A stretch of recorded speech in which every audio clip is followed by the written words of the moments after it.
Selidiki aku, lihat hatiku,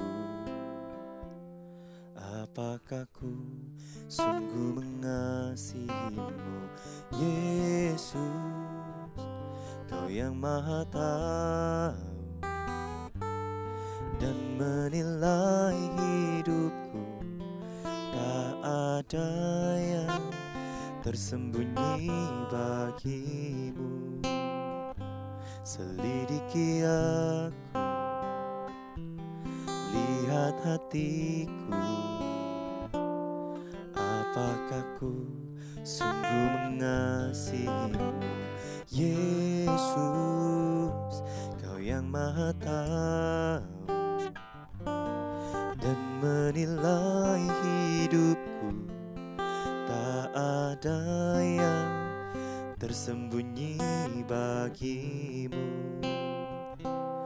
Telah kulihat kebaikan-Mu yang tak pernah habis di hidupku.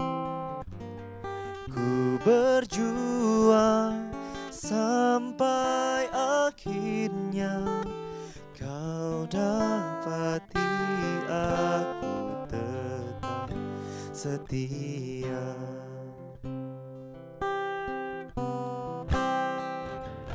Selidiki aku, lihat hatiku, apakah ku sungguh mengasihimu, Yesus, Kau yang Maha Tahu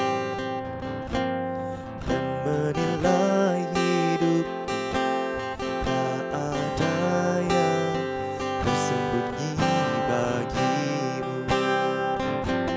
Telah kulihat kebaikan-Mu yang tak pernah habis di hidupku. Ku berjuang sampai akhirnya Kau dapati aku tetap setia. Telah kulihat kebaikan-Mu yang tak pernah habis di hidupku. Ku berjuang sampai akhirnya Kau dapati aku tetap setia.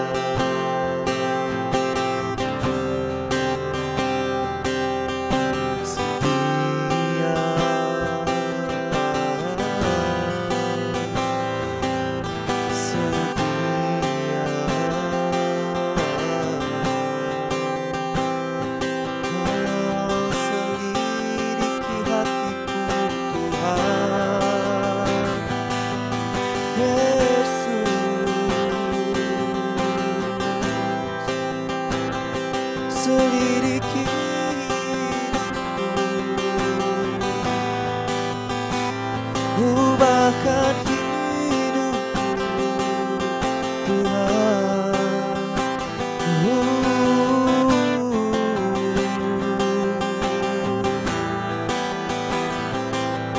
Selidiki hatiku, Tuhan, lihatlah hidupku, apa ku benar mengasihimu, benar memuji Kau Tuhan dengan segenap hidupku.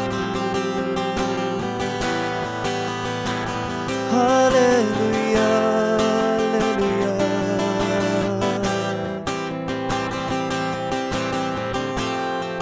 Kulihat pakai kebaikan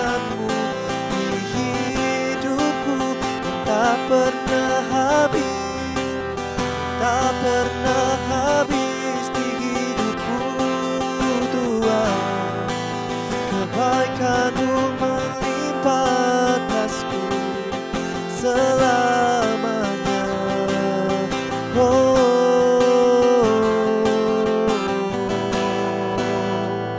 Saat ini ku memuji-Mu, ku menyembah-Mu, karena ku mau lebih dekat bersama-Mu Tuhan, lebih dekat bersama-Mu Yesus.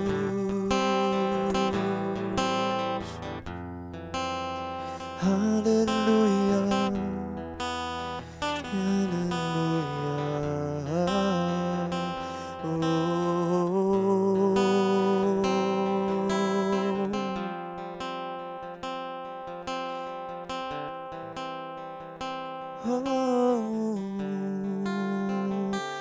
Terus selidiki hatiku Tuhan, agar ku tetap setia mengiringmu, agar ku tetap setia berjalan dalam jalan-Mu Tuhan, berjalan bersama-Mu Tuhan. Terus selidiki hidupku Bapa.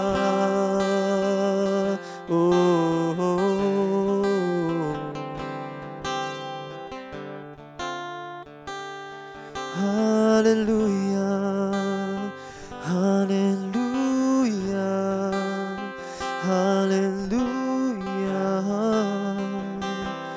Ku mau lebih dekat lagi di dalam-Mu Tuhan, di dalam-Mu Yesus Tuhan.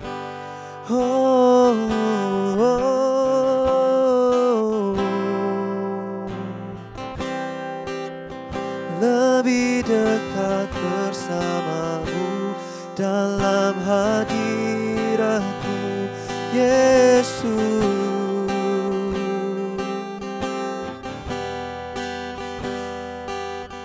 Kebaikan-Mu yang selalu ada di dalam hidupku Tuhan. Haleluya, haleluya, haleluya.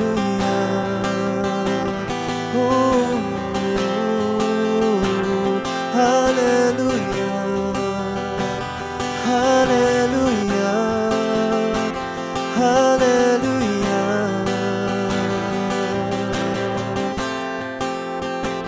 Selalu mengikuti kebaikan-Mu di hidupku, kebaikan-Mu di hidupku Tuhan.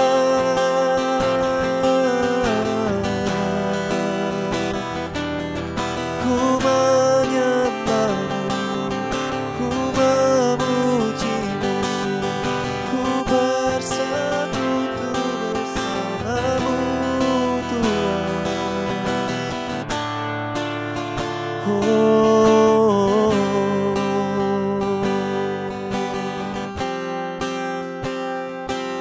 Kami telah melihat kebaikan-Mu di hidupku Tuhan selamanya.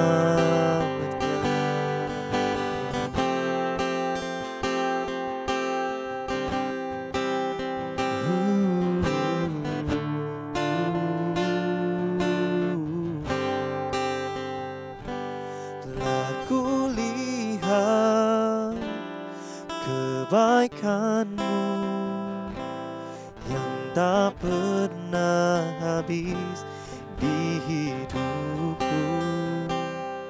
Ku berjuang sampai akhirnya Kau dapati aku tetap setia. Tak ku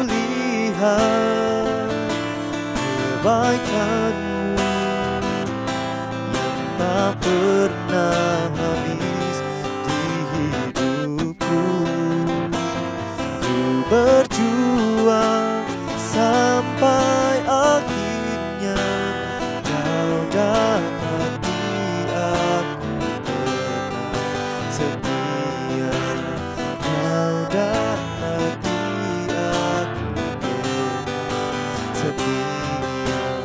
Kau dapati aku tetap setia.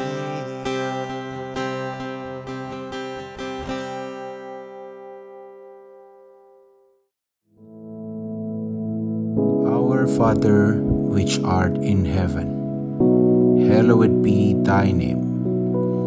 Thy kingdom come, thy will be done in earth as it is in heaven. Give us this day our daily bread, and forgive us our debts, as we forgive our debtors. And lead us not into temptation, but deliver us from evil. For thine is the kingdom, and the power, and the glory, forever. Amen.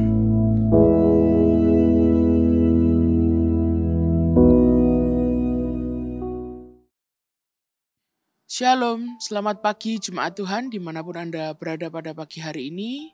Sebelum kita memulai hari kita, mari sama-sama kita berdoa, kita akan mendengarkan firman Tuhan. Terima kasih Tuhan, kami mengucap syukur untuk hari yang baru, untuk kasih setiamu yang baru bagi kami semua. Saat ini kami mau dengar firman-Mu Tuhan, dan Roh Kudus biarlah Engkau yang berbicara dalam hati kami, memberi hikmat, menguatkan dan menghibur kami semua dengan firman-Mu. Kami mengucap syukur, kami siap dengar firman-Mu, dalam nama Yesus, haleluya, amin. Pagi hari ini kita akan sama-sama buka di dalam Amsal pasal yang ketiga, mulai ayat yang kelima. Amsal pasal yang ketiga, mulai ayat yang kelima, katakan seperti ini. Percayalah kepada Tuhan dengan segenap hatimu dan janganlah bersandar kepada pengertianmu sendiri. Akuilah Dia dalam segala lakumu, maka Ia akan meluruskan jalanmu. Janganlah engkau menganggap dirimu sendiri bijak, takutlah akan Tuhan dan jauhilah kejahatan. Kita berhenti sampai di sini dulu, nanti kita akan baca selanjutnya. Dalam Amsal yang ketiga, mulai ayat yang kelima dikatakan, percayalah kepada Tuhan dengan segenap hatimu dan janganlah bersandar kepada pengertianmu sendiri. Akuilah Dia di dalam segala lakumu, maka Ia akan meluruskan jalanmu. Nah, hari ini kita akan sama-sama mendalami ayat ini. Ya, ayat ini sangat sering kita baca, mungkin kita sering renungkan. Saya akan buka dengan sebuah ilustrasi, gitu ya, sebuah cerita. Mungkin saudara yang sedang beribadah pada pagi hari ini, saudara mungkin adalah kalau saudara sudah punya keluarga, saudara mungkin seorang ayah, gitu ya, atau mungkin seorang ibu. Kalau bagi saudara yang belum memiliki keluarga, mungkin saudara dalam pekerjaan, mungkin saudara mengepalai suatu bagian, ya, mungkin supervisor atau mungkin kepala bagian dari sebuah departemen, gitu ya, atau apapun yang saudara lakukan, kita mungkin akan punya orang yang berada di bawah tanggung jawab kita. Ya, baik itu mungkin keluarga kita atau bisa dikatakan tim kita. Ya, kalau bahasa mudahnya adalah mungkin anak buah dan lain sebagainya. Nah, seringkali saya yakin saudara pasti pernah berada dalam sebuah situasi saudara sedang memimpin sebuah tim, gitu ya. Kemudian ada satu atau dua orang yang saudara tahu bahwa mereka mungkin bermasalah. Atau mungkin mereka bukan orang yang bermasalah tapi sedang mengalami masalah. Nah, ada beberapa hal yang bisa kita lakukan, gitu ya. Mungkin kita bisa beri sebuah teguran, gitu ya. Kita bisa berikan mungkin ada hukuman, peringatan dan lain sebagainya. Nah, pernahkah saudara merasa seperti ini? Pada saat ada orang yang menjadi tanggung jawab kita, gitu ya. ada posisinya mungkin di bawah kita sebagai tim kita, sebagai anak buah kita, atau mungkin keluarga kita, mungkin anak kita, ya, mereka melakukan sebuah kesalahan. Tetapi saudara pikir bahwa oke lah, baru sekali mereka ini melakukan kesalahan ini, gitu ya. Lalu kita let it pass, udah nggak ada masalah, nggak apa-apa. Mungkin tidak kita tegur karena masalahnya mungkin minor, gitu ya. Masalah kecil, tapi saudara tahu wah ini sebuah kesalahan. Oke, saudara bisa cover itu, tidak ada masalah, ya. Lalu kemudian orang yang sama, gitu ya, melakukannya mungkin di kali yang kedua, ya. Entah itu kesalahan yang sama persis atau kesalahan yang berbeda, ya, tapi orangnya sama, gitu ya, atau mungkin anak kita melakukan kesalahan seperti itu. Mungkin yang kedua kita mungkin masih bisa, wah ini kok melakukan kesalahan lagi, tapi oke lah, namanya juga manusia, gitu ya, melakukan kesalahan. Mungkin kita masih, oke nggak apa-apa lah, mungkin kita biarkan aja. Ya. Lalu kalau mungkin dilakukan berulang kali, dilakukan mungkin lebih dari sekali atau 2 kali, mungkin kita mulai berpikir bahwa oke, kita harus melakukan sesuatu, ya.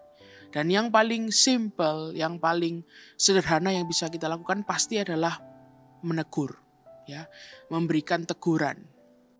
Dan sebenarnya sebagai orang yang ditegur dan juga sebagai orang yang menegur itu nggak ada yang seneng, gitu ya, nggak ada yang suka, ya, nggak ada orang yang ditegur lalu sangat bersuka cita, nggak ada, ya. Kalau orang yang diberi teguran, diberi peringatan, ya, di warning karena kesalahan yang dibuat, pasti nggak seneng, gitu ya, pasti nggak suka.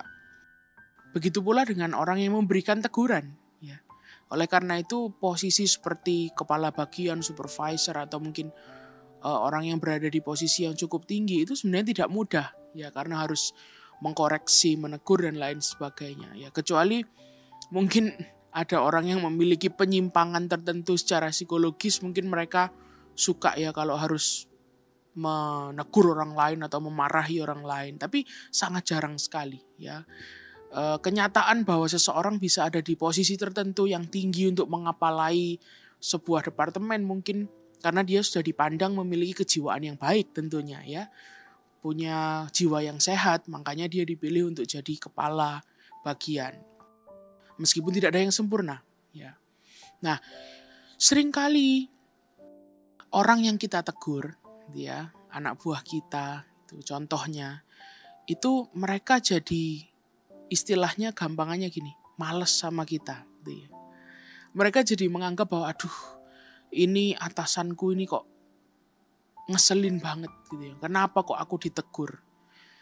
Atasanku ini nggak tahu apa kalau kerja ini susah, gitu ya. Apa dia nggak paham kalau yang kulakukan ini sudah berat, gitu ya. Kenapa dia harus menegur aku? Ya, baik dia sadar akan kesalahannya maupun dia tidak sadar, tapi yang namanya ditegur, yang namanya diperingatkan itu pasti tidak enak, ya. Pasti respon awal pasti menolak, pasti defensif. Meskipun mungkin setelahnya bisa menyadari, ya, bisa menerima. Tapi orang yang ditegur, orang yang diberi peringatan, itu selalu respon awal selalu defensif, ya, selalu menolak, selalu ingin membela diri. Nah, ada satu hal yang mungkin kita bisa pelajari. Bahwa sebenarnya seseorang yang akhirnya terkena teguran, gitu ya, akhirnya terkena warning, ya, atau dimarahi oleh seseorang yang bertanggung jawab atas pekerjaannya, gitu ya. Seseorang yang memang harusnya mensupervisi dia, itu mungkin kebanyakan dia mungkin tidak menyadari, dia mungkin tidak mengetahui bahwa mungkin sebelumnya dia sudah mendapatkan kesempatan demi kesempatan untuk berubah. Untuk memperbaiki apa yang sudah mungkin dia salah dia lakukan, gitu ya. Jadi atasannya ini, ya, atau mungkin saudara sebagai atasan, pasti sudah memberikan kesempatan, ya, pasti sudah memberikan maaf gitu ya, meskipun tahu atau tidak tahu. Nah, seringkali kita atau mungkin orang-orang yang tidak mengerti, kita menganggap bahwa saat kita ini merasa kita ditegur oleh Tuhan, kita dididik oleh Tuhan, itu kita langsung merasa bahwa oke, sepertinya Tuhan kok jahat ya. Gitu. Katanya Tuhan baik. Kenapa kok Tuhan tidak mengampuni aku saja ya? Kenapa aku harus melalui didikan ini? Kenapa aku harus mengalami teguran ini? Katanya di gereja Pak Pendeta bilang Tuhan itu baik.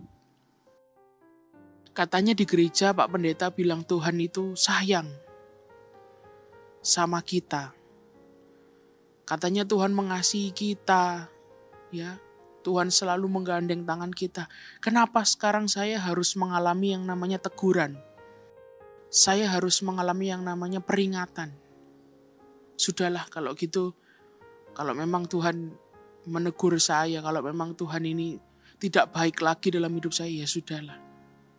Mungkin saya tinggalkan dan lain sebagainya. Nah, seringkali yang kita alami adalah seperti itu. Kita tidak menyadari ya, bahwa sebelum-sebelumnya gitu ya, jauh sebelum ini, berapa kali Tuhan sudah memberikan banyak kesempatan bagi kita untuk memperbaiki diri kita, untuk berubah. Lah gimana kalau saya nggak sadar? Nah, Tuhan memberikan kepada kita Roh-Nya yang kudus ya, untuk mengingatkan kita, untuk selalu membimbing kita. Tapi seringkali mungkin kita nggak mau dengar. Dan suatu hari kalau memang Tuhan ini memutuskan untuk menegur kita, mendidik kita supaya kita tidak jatuh lagi, kita merasa bahwa kenapa Tuhan seperti ini? Kenapa Tuhan memalingkan wajahnya dari aku dan lain sebagainya.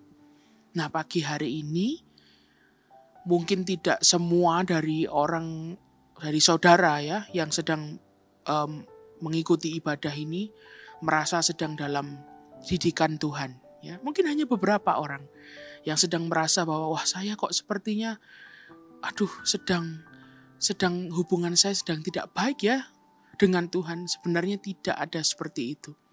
Mungkin saudara sedang dalam masa pendidikannya Tuhan. Saudara mungkin sedang dalam masa ditegur oleh Tuhan. Ya. Saat Tuhan mendidik kita, saat Tuhan menegur kita, dia sedang tidak berlaku jahat dalam hidup kita. Dia ingin yang terbaik dalam kehidupan kita. Dan kalau kita mungkin mau kilas balik di waktu-waktu yang sebelumnya, di waktu yang lampau, mungkin beberapa kali Tuhan sudah berikan kesempatan bagi kita untuk berubah, untuk memperbaiki, untuk menyadari. Tapi kali ini Tuhan memutuskan untuk menegur kita, mendidik kita. Nah, masih di Amsal yang sama, pasal yang ketiga. Di ayat yang ke-11 dikatakan, "Hai anakku, janganlah engkau menolak didikan Tuhan, dan janganlah engkau bosan akan peringatannya. Karena," ayat 12, "karena Tuhan memberi ajaran kepada yang dikasihinya, seperti seorang ayah kepada anak yang disayangi." Jelas sekali, mungkin saya tidak perlu uraikan panjang lebar. Jangan menolak didikan Tuhan. Jangan bosan diperingatkan oleh Tuhan. Dan kalau boleh saya tambahkan tanpa berusaha mengubah firman Tuhan, jangan takut.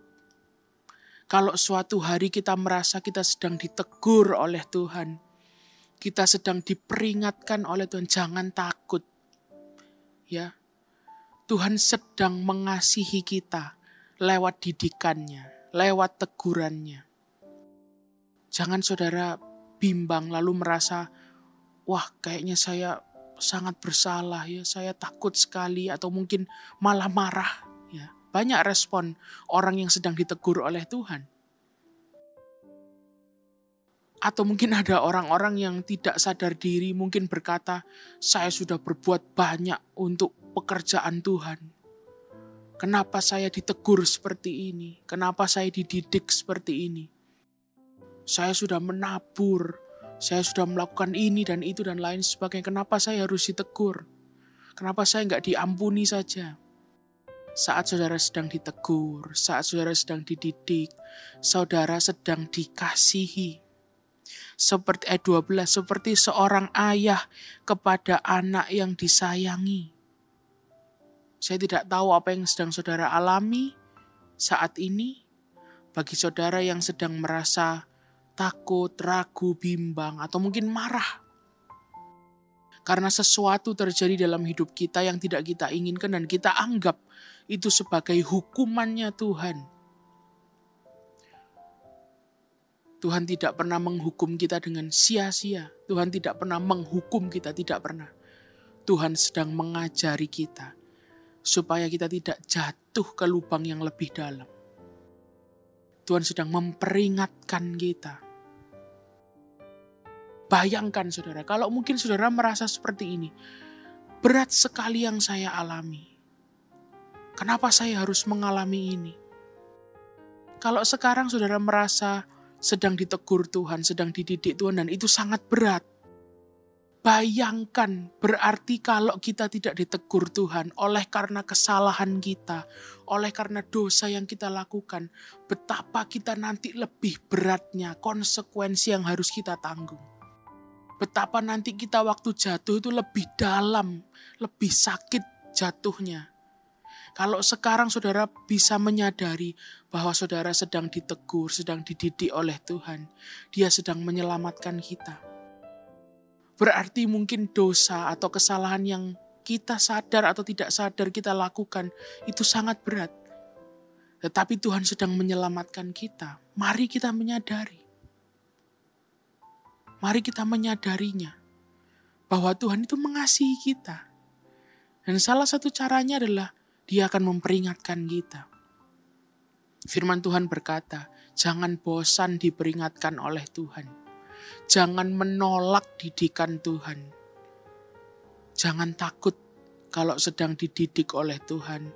Kalau saudara sedang diperingatkan. Ya, kita terima dengan segala kerendahan hati. Karena Tuhan sedang menuntun kita kepada sesuatu yang kita belum pernah tahu sebelumnya. Ya, kepada sesuatu yang luar biasa. Dia sedang menuntun kita. Jangan menolak itu. Dan percayalah bahwa Tuhan adalah Tuhan yang bertanggung jawab atas kehidupan kita. Ya. Seringkali saat kita ini tidak bertanggung jawab akan kehidupan kita. Padahal Tuhan sudah berikan kehidupan untuk kita kelola. Dan Tuhan tahu, wah ini anakku ini sedang tidak bertanggung jawab. Maka Dia yang akan ambil alih. Dia yang akan bertanggung jawab. Saat kita lemah, saat kita sedang hilang arah. Tuhan yang sedang ambil kendali. Dan salah satunya apa? Kita diperingatkan. Kita ditegur. Oleh karena itu, apapun yang sedang terjadi dalam hidup kita saat ini, kita mau dengarkan apa yang sedang ingin Tuhan ajarkan dalam hidup kita. Apa yang sedang ingin Tuhan peringatkan dalam hidup kita. Jangan pahit hati, jangan tawar hati. Tetap bersukacita dalam Tuhan. Tetap jadilah manis di dalam Tuhan. Apapun yang terjadi. Saudara tidak perlu memperburuk keadaan saudara dengan berkata bahwa enak sekali Anda bicara seperti itu. Tidak tahu yang sedang saya alami sangat berat. Jangan bilang seperti itu. Itu memperburuk keadaan jiwa kita. Itu memperberat hati kita. Saat kita mulai membandingkan diri kita, saat kita mulai marah, saat kita mulai merasa pahit, jangan kita lakukan itu. Itu tidak membawa kebaikan dalam hidup kita, itu memperburuk situasi hidup kita. Saat saudara sedang merasa pahit, kita kembali kepada sumber mata air itu. Seperti air madu dari batu karang. Supaya hidup kita menjadi manis. Jangan mau terkungkum di dalam kepahitan. saudara sedang ditegur, saudara sedang dididik, saudara sedang dikasihi oleh Tuhan, ikut saja, manut saja. Karena Tuhan sedang mengasihi kita. Dan kita akan lihat buah dari didikan Tuhan. Kita akan lihat buah dari peringatan yang Tuhan berikan. Tetap semangat, tetap maju mengikut Tuhan. Apapun yang sedang kita alami. Dan kalau kita ini tidak menolak didikan Tuhan, kita tidak menolak ajaran yang Tuhan berikan, apa ganjarannya? Tertulis dalam firman Tuhan, di ayat 13, berbahagialah orang yang mendapat hikmat, orang yang memperoleh kepandaian. Karena keuntungannya melebihi keuntungan perak dan hasilnya melebihi emas. Ia lebih berharga daripada permata, apapun yang kau inginkan tidak dapat menyamainya. Umur panjang ada di tangan kanannya, di tangan kirinya kekayaan dan kehormatan. Jalannya adalah jalan penuh bahagia, segala jalannya sejahtera semata-mata. Itu janji firman Tuhan. Itu yang akan kita dapatkan saat kita merendahkan hati kita untuk dididik oleh Tuhan. Puji nama Tuhan, mari kita berdoa. Mengucap syukur Tuhan untuk firman-Mu. Pagi hari ini Tuhan, kami mau merendahkan hati kami. Kami merendahkan diri kami untuk selalu Engkau bimbing Tuhan. Untuk selalu Engkau tuntun dalam kehidupan kami. Supaya jalan kami penuh dengan kebahagiaan bersama dengan Engkau. Kami mau dituntun, kami mau dibimbing oleh Engkau ya Roh Kudus. Dan kami percaya sepanjang hari ini Engkau ada bersama dengan kami. Untuk menunjukkan jalan mana yang harus kami jalani, keputusan apa yang harus kami ambil. Kami mengucap syukur, kami serahkan hari ini ke dalam tangan-Mu, dalam nama Yesus, haleluya. Amin.